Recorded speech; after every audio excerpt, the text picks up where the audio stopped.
మిత్రమా, శత్రువు బలంగా తెలివిగా ఉంటే భయపడకు. దానికి చాణక్యుడి అతి ప్రమాదకరమైన ఉపాయాలు చెప్పాడు. కొన్ని సంవత్సరాల క్రితమే ఆచార్య చాణక్యుడు ఏలాంటి బలమైన శత్రువునైనా ఓడించే 3 ఉపాయాలను చెప్పాడు. ఆ ఉపాయాలు అంత రహస్యంగా ఉండేవి. చాణక్యుడు తన అత్యంత సన్నిహిత శిష్యులకు మాత్రమే చెప్పేవాడు. ఇప్పుడు ఆ 3 ఉపాయాలను సులభంగా, సరళంగా తెలుగులో మీకోసం చెప్తున్నాను. నీ జీవితంలోని ప్రతి పోరాటంలోనూ గెలవడానికి ఇవి సహాయపడతాయి. ముందుగా ఇది అర్థం చేసుకో, ఈ ప్రపంచంలో ఓడించలేనంత బలంగా లేరు. చాణక్యుడు ఇలా అంటాడు: బలం కేవలం కండరాల్లోనే ఉండదు, నిజమైన బలం మనసులో ఉంటుంది. నీ శత్రువు నీకంటే శారీరకంగా బలంగా ఉన్నా, డబ్బు ఎక్కువ ఉన్నా, అధికారం ఎక్కువ ఉన్నా భయపడాల్సిన అవసరం లేదు. ఎందుకంటే ప్రతి బలవంతుడికి ఒక బలహీనత ఉంటుంది. ప్రతి తెలివైన వాడికి ఒక చీకటి వైపు ఉంటుంది. నువ్వు ఆ బలహీనతను కనిపెట్టాలి, ఆ చీకటి వైపును గుర్తించాలి. ఇదే చాణక్యుడి మొదటి ఉపాయం, శత్రువు బలహీనతను కనిపెట్టడం. మిత్రమా, నేను ఈ వీడియోల కోసం చాలా శ్రమపడుతున్నాను. కనీసం లైక్ చేసి ఒక మంచి కామెంట్ పెట్టండి. ఛానల్ సబ్స్క్రైబ్ చేసుకోండి. మీ ఫ్రెండ్స్తో షేర్ చేయండి. మీరు ఏ ఊరు నుండి చూస్తున్నారో కామెంట్లో చెప్పండి. వీడియో కంటిన్యూ చేద్దాం. ఇప్పుడు ప్రశ్న: శత్రువు బలహీనత ఎలా కనిపెట్టాలి? చాణక్యుడు ఇలా అంటాడు: ప్రతి మనిషికి 3 పెద్ద బలహీనతలు ఉంటాయి. మొదటిది అహంకారం, రెండోది లోభం, మూడోది భయం. ఎంత బలవంతుడైతే అంత అహంకారం ఉంటుంది, ఎంత తెలివైనవాడైతే అంత లోభం ఉంటుంది, ఎంత ఎత్తుకు ఎదిగినా కింద పడతామనే భయం ఉంటుంది. ఈ మూడింట్లో ఏదో ఒకటి పట్టుకో. శత్రువు అహంకారి అయితే అతని అహంకారాన్ని ఇంకా రెచ్చగొట్టు, అతనే తప్పులు చేసుకునేలా చెయ్యి. లోభి అయితే అతనికి ఆకర్షణీయమైన ఆఫర్ ఇవ్వు, అతను అంధుడై తనకు తానే నష్టం చేసుకునేలా చెయ్యి. భయపడేవాడైతే అతని భయాన్ని ఇంకా పెంచు, అతనే బలహీనుడవుతాడు. ఇది చిన్న విషయం కాదు. చాణక్యుడు ఈ సూత్రంతోనే నందవంశాన్ని పూర్తిగా నాశనం చేశాడు. నీ శత్రువుకి ఈ మూడింట్లో ఒకటి తప్పకుండా ఉంటుంది. దాన్ని కనిపెట్టి ఆయుధంగా మార్చేయి. ఇప్పుడు చాణక్యుడి రెండో వ్యూహం: ఎప్పుడూ నేరుగా ఎదురు పోరాడకు. ఇది చాలా ముఖ్యం, బాగా అర్థం చేసుకో. శత్రువు నీకంటే బలంగా ఉంటే నేరుగా దాడి చేయడం మూర్ఖత్వం. చాణక్యుడు ఇలా అంటాడు: నువ్వు చిన్న పక్షి అయితే నీ ముందు ఏనుగు ఉందనుకో, ఏనుగుని నేరుగా దాడి చేయకు, దాని చెవిలో దాక్కో. నీవు బలహీనుడివైతే గెరిల్లా యుద్ధం చెయ్యి, నేరుగా యుద్ధం కాదు. అంటే ఏమిటి? శత్రువు బలహీనంగా ఉన్న చోట దాడి చెయ్యి, అతను ఊహించని సమయంలో దాడి చెయ్యి, అతను ఊహించని విధంగా దాడి చెయ్యి. ఉదాహరణకు, నీ ఆఫీసులో నీకంటే బలమైన బాస్కి ఇష్టమైన శత్రువు ఉన్నాడనుకో. నేరుగా ఎదురుపడితే అతను నిన్ను ఇబ్బంది పెడతాడు. కానీ చాణక్యుడి ఉపాయం ఉపయోగిస్తే అతని బలహీనత కనిపెట్టు, అతను బలహీనంగా ఉన్న పనిని చాలా ముఖ్యమైనదిగా చూపించు. బాస్ దృష్టి అక్కడికి వెళ్లేలా చెయ్యి. చాణక్యుడు తన నీతిలో రాశాడు: నేరుగా పోరాడటం క్షత్రియుల పని, గెలవడం తెలివైన వారి పని. యుద్ధం చెయ్యకుండానే గెలిచేవాడే అతి తెలివైనవాడు. మహాభారతంలో పాండవులు కౌరవుల కంటే సంఖ్యలో, బలంలో తక్కువే, అయినా గెలిచారు. ఎందుకంటే వాళ్లకు కృష్ణుడు ఉన్నాడు. కృష్ణుడు ఎప్పుడూ నేరుగా యుద్ధం చెయ్యలేదు, ఎప్పుడూ వ్యూహాలే వాడాడు. కొన్నిసార్లు భీముడితో కౌరవుల అహంకారాన్ని భంగం చేయించాడు, కొన్నిసార్లు అర్జునుడితో కర్ణుడిని చంపించాడు. చక్రవ్యూహం సృష్టించాడు, భంగం చేయించాడు. ఇవన్నీ గెరిల్లా యుద్ధ ఉపాయాలే. ఇవి ఇప్పటికీ ఉపయోగపడతాయి. బిజినెస్లోనైనా, ఉద్యోగంలోనైనా, చదువులోనైనా నేరుగా ఎదురుపడకు. నీ షాప్ చిన్నది, పక్కన పెద్ద కంపెనీ వచ్చిందనుకో, భయపడకు.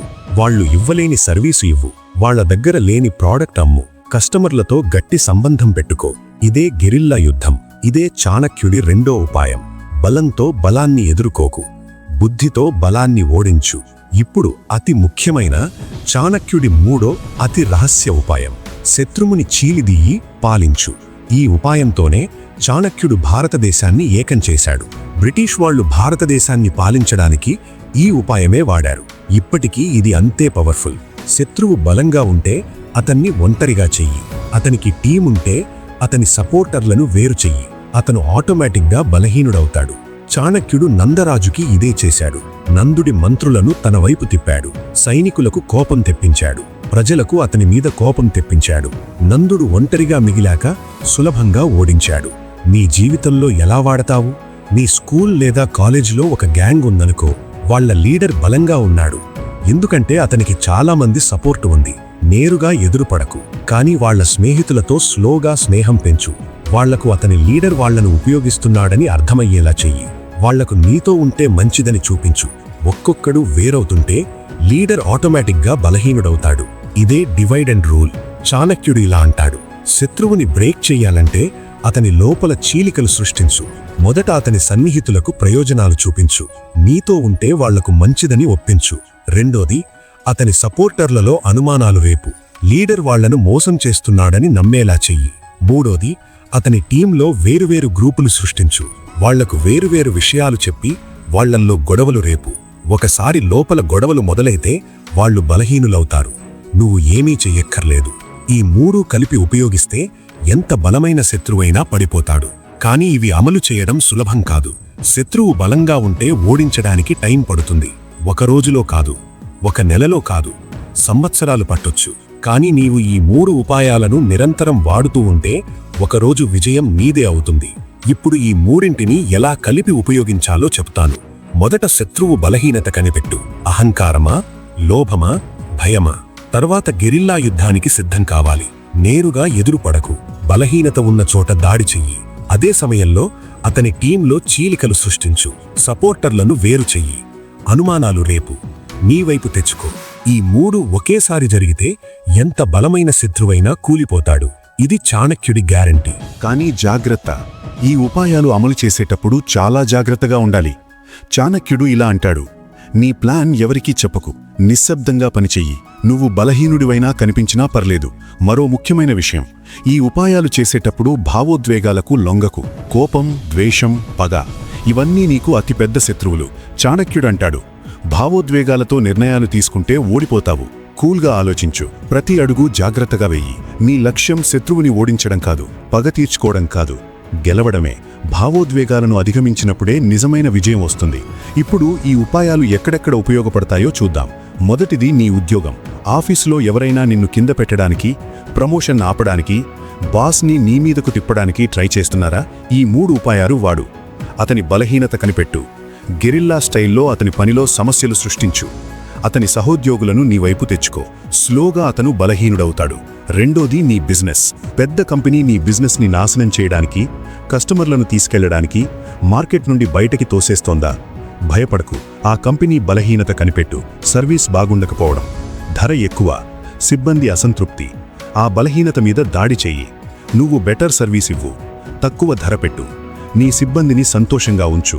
అదే సమయంలో ఆ కంపెనీలో సమస్యలు సృష్టించు. వాళ్ల మంచి ఉద్యోగులను నీ కంపెనీకి తీసుకురా. సప్లయర్లకు మంచి ఆఫర్లివ్వు. వాళ్ల పార్ట్నర్లను నీ వైపు తెచ్చుకో. మూడోది నీ చదువు. క్లాస్లో ఎవరైనా నీతో పోటీ పడుతూ, నిన్ను కింద పెట్టుతూ ముందుండడానికి ట్రై చేస్తున్నారా? ఈ ఉపాయాలు వాడు. అతని బలహీనత కనిపెట్టు. ఏ సబ్జెక్టులో బలహీనుడో, ఏ సబ్జెక్టులో తప్పులు చేస్తాడో ఆ సబ్జెక్టులో నువ్వు మాస్టర్ అవ్వు. అతని స్నేహితులతో స్నేహం పెంచు. వాళ్లను నీవైపు తెచ్చుకో. అతను ఒంటరిగా మిగిలిపోతాడు. నాలుగోది పాలిటిక్స్. ఏదైనా ఆర్గనైజేషన్లో, పార్టీలో, గ్రూప్లో ఎవరైనా నిన్ను అణచివేయడానికి ట్రై చేస్తున్నారా? ఈ ఉపాయాలు చాలా ఉపయోగపడతాయి. పాలిటిక్స్లో ఈ ఉపాయాలు ఎక్కువగా వాడతారు. అతని సపోర్టర్లలో అనుమానాలు రేపు. వాళ్లను నీవైపు తెచ్చుకో. ఈ మూడు జరిగితే ఎంత బలమైన శత్రువైనా పడిపోతాడు. అలాగే ఫ్యామిలీ లైఫ్లో కూడా. ఇంట్లో ఎవరైనా నిన్ను ఇబ్బంది పెడుతున్నారా? అగౌరవం చేస్తున్నారా? తక్కువ చేస్తున్నారా? ఈ ఉపాయాలు వాడచ్చు. కానీ ఫ్యామిలీలో చాలా జాగ్రత్తగా వాడాలి. సంబంధాలు చెడిపోకుండా. బలహీనత కనిపెట్టు, కానీ హాని చేయడానికి కాదు, మెరుగుపరచడానికి వాడు. చీలదీయడం కాకుండా ఐక్యం చేయడానికి ప్రయత్నించు. ఇంకా కొన్ని చాణక్యుడి రహస్యాలు చెప్తాను. చాణక్యుడు అంటాడు, ఎవరితో పోరాడుతున్నావో ముందు నీ బలాన్ని పెంచుకో. నువ్వు బలహీనుడివైతే ఏ ఉపాయమూ పనిచేయదు. కాబట్టి ముందు నీ స్కిల్స్, జ్ఞానం, స్నేహితులు, డబ్బు అన్నీ పెంచుకో. బలంగా ఉన్నప్పుడే ఉపాయాలు పనిచేస్తాయి. రెండోది, ఒక బలహీనత కనిపెట్టావంటే మరొకటి కూడా వెతుకు. ఒకచోట దాడి చేస్తున్నావంటే మరొక చోట కూడా సిద్ధం చెయ్యి.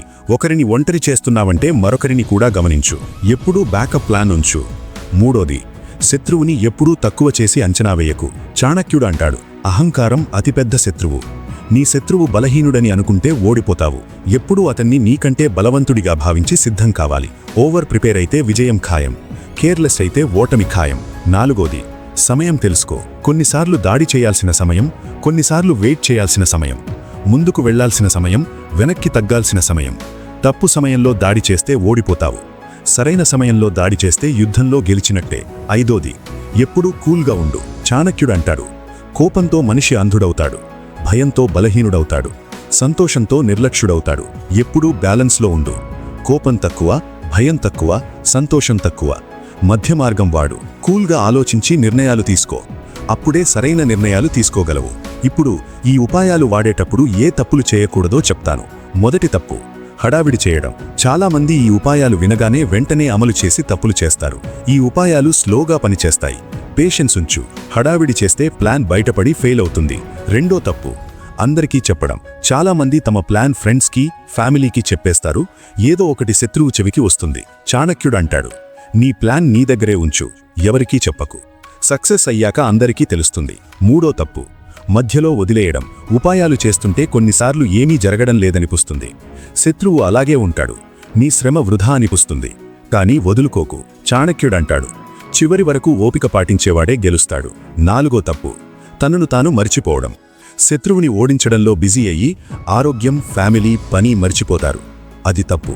ముందు నీ బాధ్యత నీ మీదే. నువ్వు నాశనమైతే విజయమెందుకు? ఐదో తప్పు, అన్యాయమైన మార్గాలు వాడడం. చాణక్యుడి ఉపాయాలు తెలివి ఉపాయాలు, మోసం కాదు. అబద్ధం, మోసం, తప్పు మార్గాలు వాడకు. తెలివిగా ఉండు, కానీ నిజాయితీగా ఉండు. అన్యాయ మార్గంలో గెలిచినా గౌరవం పోతుంది. గౌరవం కంటే ముఖ్యమైనది ఏమీ లేదు. ఇప్పుడు రియల్ లైఫ్ ఉదాహరణలు చూద్దాం. ఈ ఉపాయాలు నిజంగా పనిచేశాయి. మొదటిది, చంద్రగుప్త మౌర్యుడు. చంద్రగుప్తుడు యువకుడిగా ఉన్నప్పుడు నందవంశం చాలా బలంగా ఉండేది. చాణక్యుడు చంద్రగుప్తుడికి ఈ 3 ఉపాయాలు నేర్పాడు. మొదట నందరాజు బలహీనత కనిపెట్టారు. అతను అహంకారి. ప్రజలు అతని మీద కోపంగా ఉన్నారు. తరువాత గెరిల్లా యుద్ధం.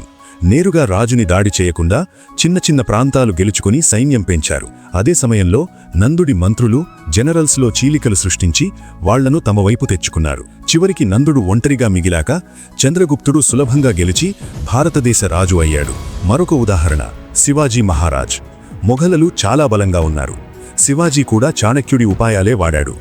మొఘలుల బలహీనత, పర్వత ప్రాంతాల్లో యుద్ధం చేయలేరు. ఈ ఉదాహరణలు చాణక్యుడి ఉపాయాలు నిజంగా పనిచేస్తాయి అని చూపిస్తున్నాయి. ఏ కాలంలోనైనా, ఎవరితోనైనా సరిగ్గా వాడితే గెలుస్తావు. కానీ గుర్తుంచుకో, ఈ ఉపాయాలు మంచి ఉద్దేశంతో, సరైన కారణం కోసం పోరాడేవాళ్లకే. తప్పు కారణం కోసం నిర్దోషులను హాని చేయడానికి వాడితే దేవుడు క్షమించడు.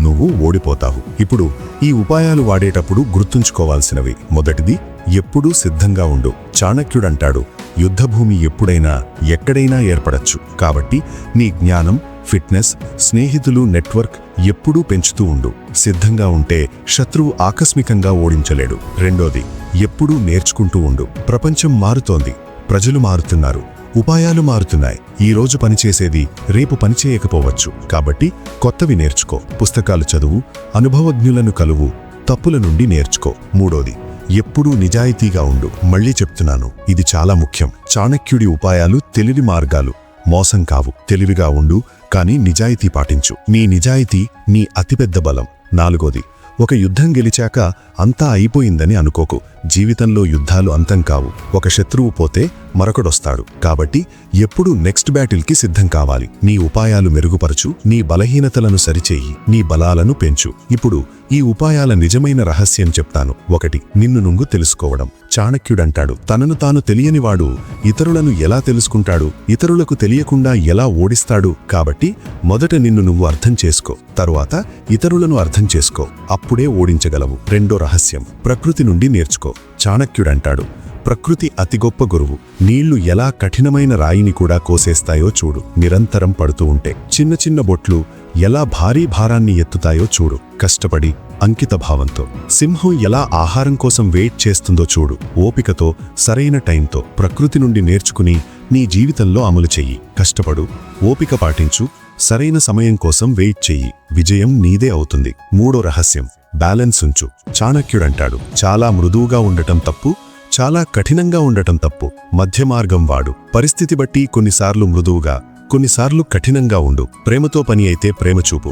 బలం కావాల్సినప్పుడు బలంగా ఉండు. మాట్లాడాల్సినప్పుడు మాట్లాడు. నిశ్శబ్దంగా ఉండాల్సినప్పుడు నిశ్శబ్దంగా ఉండు. ఈ బ్యాలెన్సే నిన్ను సక్సెస్ఫుల్ చేస్తుంది. నాలుగో రహస్యం, లక్ష్యంపై ఫోకస్ ఉంచు. పోరాడుతుంటే చాలాసార్లు నిజమైన లక్ష్యం మర్చిపోతాం. శత్రువుని ఓడించడంలో బిజీ అయ్యి ఎందుకు పోరాడుతున్నామో మర్చిపోతాం. చాణక్యుడంటాడు, లక్ష్యాన్ని ఎప్పుడూ గుర్తుంచు. లక్ష్యం శత్రువుని ఓడించడం కాదు, నీ పనిని పూర్తి చేయడం, నీ గమ్యానికి చేరడం. శత్రువు కేవలం అడ్డంకి, దాన్ని తొలగించాలి. అసలు ఫోకస్ నీ గమ్యంపై ఉండాలి. 5వ రహస్యం, దేవుడిపై నమ్మకముంచు. నువ్వు ఎంత తెలివైన వాడివైనా, ఎంత సిద్ధమైనా జరగాల్సింది జరుగుతుంది. కాబట్టి నీ పని చెయ్యి, శ్రమపడు, కానీ ఫలితాన్ని దేవుడి మీద వదిలేయి. చాణక్యుడంటాడు, దేవుడిపై నమ్మకమున్నవాడు ఎప్పుడూ ఓడిపోడు. ఒక యుద్ధం ఓడినా జీవిత యుద్ధంలో గెలుస్తాడు. మిత్రమా, బలహీనతను కనిపెట్టి ఆయుధంగా మార్చడం, నేరుగా ఎదురుపడకుండా గెరిల్లా స్టైల్లో దాడి చేయడం, చీలిదీసి ఒంటరిగా చేసి ఓడించడం, ఈ 3 కలిపి వాడితే ఎంత పెద్ద శత్రువైనా, ఎంత బలవంతుడైనా, ఎంత తెలివైనవాడైనా నీ ముందు నిలవలేడు. కానీ గుర్తుంచుకో, గెలుపు కేవలం శత్రువుని కింద పడేయడం కాదు, నీ లక్ష్యానికి చేరడమే అసలు గెలుపు. శత్రువు కేవలం అడ్డంకి, దాన్ని తొలగించి నీ గమ్యం వైపు నడవడమే నిజమైన విజయం. అందుకే ఈ ఉపాయాలను మంచి ఉద్దేశంతో, కూల్ మైండ్తో, ఓపికతో వాడు. కోపం, పగ, ద్వేషం ఇవి నిన్ను బలహీనుణ్ణి చేస్తాయి. నీవు బలంగా, తెలివిగా, నిజాయితీగా ముందుకు సాగితే జీవితంలో ఏ యుద్ధమైనా నీదే గెలుపు. ఇప్పుడు నీ టర్న్. ఈ వీడియో నచ్చిందా? అయితే లైక్ బటన్ నొక్కు. నీ సపోర్ట్ నాకు ఎనర్జీ ఇస్తుంది. కమెంట్లో నీ నిజమైన శత్రువు పేరు చెప్పు. నీ ధైర్యాన్ని, నీ విశ్వాసాన్ని అందరూ చూడాలి. ఈ వీడియోని నీ ఫ్రెండ్స్కి, ఫ్యామిలీకి, ఎవరికైనా షేర్ చెయ్యి. ఎవరైనా ఒకరి జీవితం మారిపోతే అది నీ వల్లే అవుతుంది. సబ్స్క్రైబ్ చేసుకో, బెల్ ఐకాన్ ప్రెస్ చెయ్యి. మరిన్ని ఇలాంటి లైఫ్ చేంజింగ్ రహస్యాలతో త్వరలో మళ్ళీ కలుద్దాం. నీవు గెలవాలి, నీవు గెలుస్తావు. జై హింద్, జై భారత్.